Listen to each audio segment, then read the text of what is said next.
This.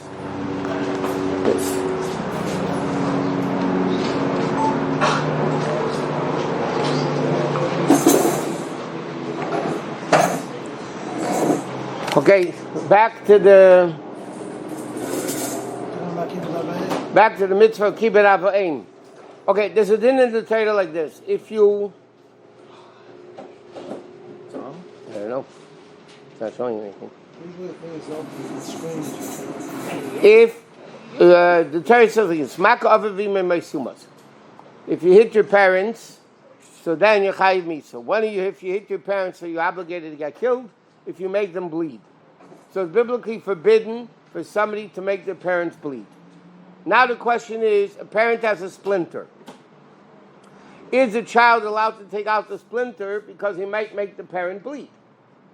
Or, in a different thing, is a child allowed to give a parent a shot if, again, it might bleed?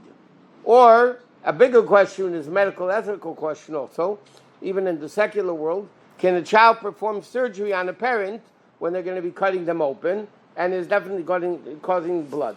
Or drawing blood, same thing, taking blood, drawing blood, bloodletting like they used to do in the olden times.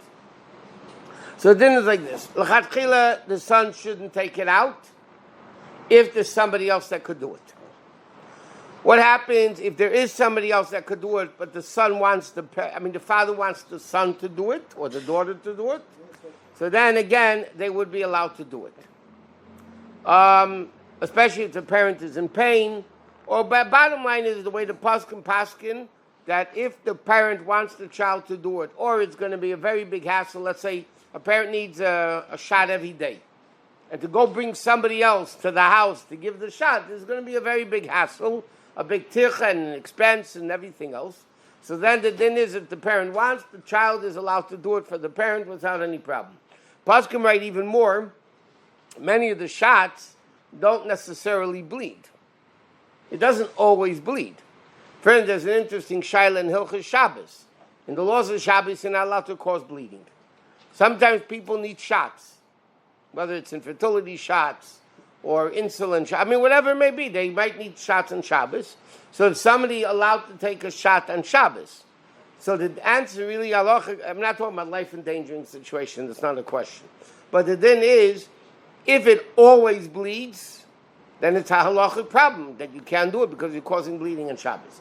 If it sometimes bleeds and sometimes doesn't bleed, so then halachically you're allowed to do it on Shabbos. Why are you allowed to do it on Shabbos? The same thing with parents, because it won't necessarily bleed. Because like we learned in the laws of Shabbos, it's not a psikresha, it's not inevitable.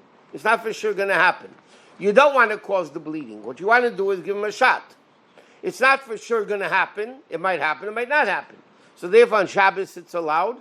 And the pasuk write the same thing with a child who's a doctor or whatever the parents wanted, so halachically they can use the child to do it. Okay. Huh? Again, if the parent wants the child to do it, the child is allowed to do it. Because it doesn't bleed. I understand, but it's still poking. So any of these types of things, if the child could avoid it, it's better. If the parent wants the child or there's nobody else around, then there's no question that the child could do it. That's the consensus of all the poskim, basically. Okay, next. Just like a child has an obligation to honor a parent, the parents have an obligation not to make life too difficult for the children. Because then they're going to rebel, and you'll cause them, like, for instance, you'll hit the child. There's a din, in fact. And you're not allowed to hit. Today you're not allowed to hit anybody. But talking about in the time when people did hit. Okay? So then the din was, you're not allowed to hit an older child who might hit back. Certain places it says the age is 16. In Kitzur he also says there's no age. If it's an age that you're going to hit the kid, it's possible that he will hit you back. So then in that case, the parent is not allowed to hit the child, because by hitting the child, he's putting a stumbling block before a blind person. He's causing the child to sin by hitting the parent back. So therefore it said you have to really weigh it, to make sure it's being done correctly. Because even if the child is going to be in a way that he won't necessarily hit you, but he'll curse you and he'll yell at you and be disrespectful to you, so then again, you have the same shaila as the parent indirectly causing the child to sin, which would technically be forbidden. Okay, that's in as far as the parents go.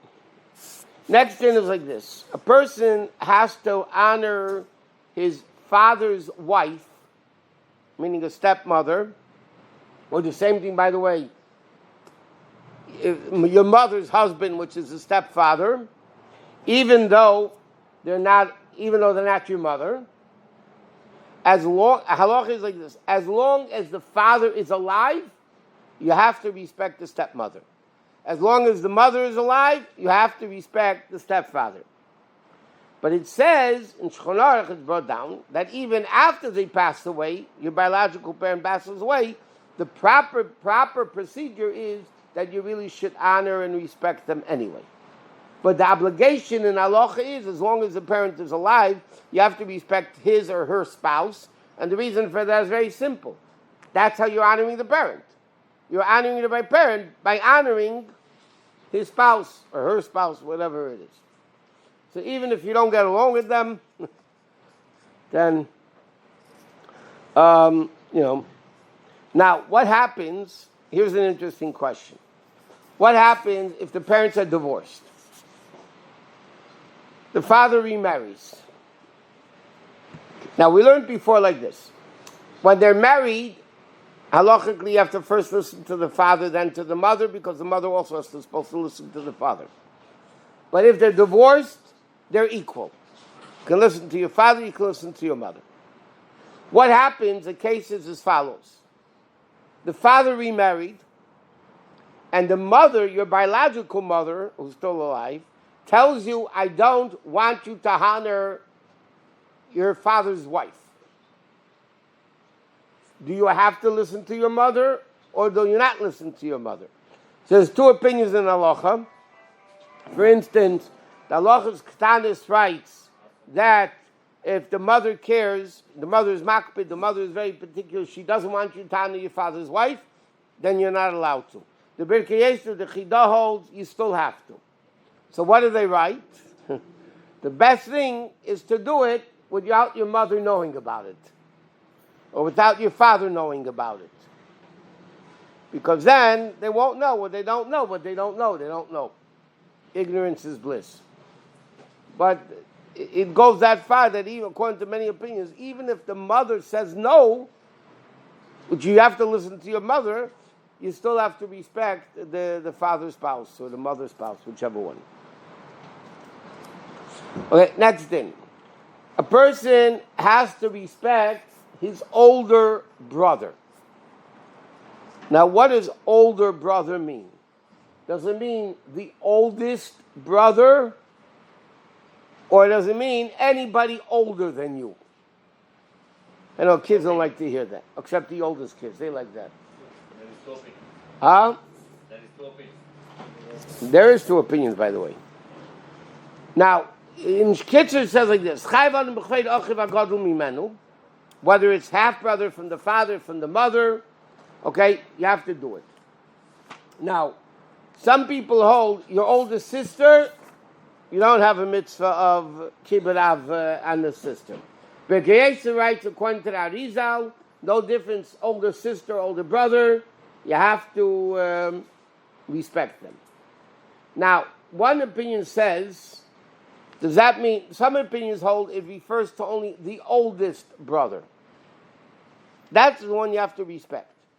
Well, by the way, we learned this out from an extra word in the pasuk. It says, kabed es avicha ve'es imecha. Grammatically, it could have said, kabed avicha v'imecha. If the Torah would have said, kabed avicha v'imecha, it would mean honor your father and mother. The word es is extra to include a few things. One opinion says it includes an older brother. Another opinion includes mothers-in-law and fathers-in-law and all that. But bottom line is, according to many opinions, like according to the Birkei Yosef holds, you have to respect any brother older than you. and according to Birkei Yosef, any sister older than you. That doesn't mean, by the way, they can just boss you around. It doesn't mean they can just boss you around and say, okay, I'm older, you got to listen to me. It means you have to just treat them nicer than you would treat your younger siblings. And the din applies, by the way, Shuvas Aruch brings down that even if it's a half-brother from your mother, is also you have to respect them. Okay, now next. You also have to respect your father-in-law and your mother-in-law. Okay? Can't choose one.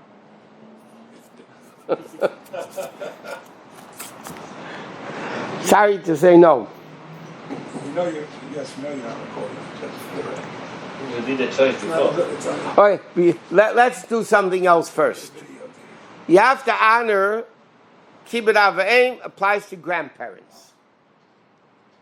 Now here there's an interesting switch in the halacha. We learned before by Kibbud Av V'Em, if your mother tells you to do one thing, your father tells you to do another thing, you have to listen to the father because the mother also has to listen to the father. Okay? What happens if your father tells you to do one thing and your grandfather or grandmother tell you to do something else? So one way of looking at it is you should listen to your grandparents because your parents are also obligated to listen to the grandparents. But that's not the halacha. The halacha is that your respect of parents comes before grandparents. And therefore, if your parents tell you to do something and your grandparents tell you to do something else, halachically you have to listen to the parents, not to the grandparents. When the parents are divorced, the interest of each one is different. I'm telling you something. So if it's against Torah mitzvahs we learned yesterday, you don't have to listen anyway. Right. But like a disagreement where... It depends. Halacha, if they're divorced, then they're equal. That's the halacha. The only reason the father comes first because the mother also has to listen to the father. But if they're divorced, then she doesn't have to listen to the father. So therefore, it's equal. And then but again, if any of them is going against Torah, then for sure you don't listen to them, even if it's rabbinic mitzvah or whatever it is. Okay, again, let's get back to the mother-in-law and the father-in-law. Now, what happens if your parents tell you, don't go to your in-laws? They're still fighting over the wedding. Okay? So the parents tell the kids, daughter, son, whatever, you can't go to your in-laws. So then you don't listen to them, because it's a mitzvah midrabanan that you have to honor your in-laws. So a father is telling you not to do a mitzvah, you don't listen to him. But it says you should limit, the amount of going there and, not overdo it just to make things...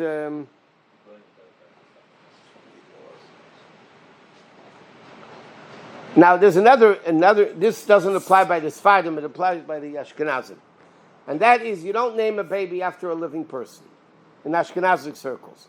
In Sephardic circles, it's a big honor to name a baby after a living person. So this happens many times, even though there's an issue with Rabbi Shusterman about this. What happens if the husband's father passed away, and you would not name him after the grandfather? The problem is, the mother's father is still alive, and he's Ashkenazic, and he has the same name, and he doesn't want you to name the kid that name. Understand? The father's name was Avram, and now he gave birth to a baby, right? And he wants to name his kid Avram after his father, but his father-in-law's name is Avram, and the father-in-law doesn't want. He doesn't let. So then is, even though l'cha'era naming the baby is respecting your father, and this is respecting your father-in-law, which is not as great as respecting your father, it says in halacha, you still should not name the baby that name, because it's still the respect of the father-in-law. What if you kill the father? If you kill him, then you can name one kid for both. But you might have to bring a Sefer Torah to prison to do it. I mean,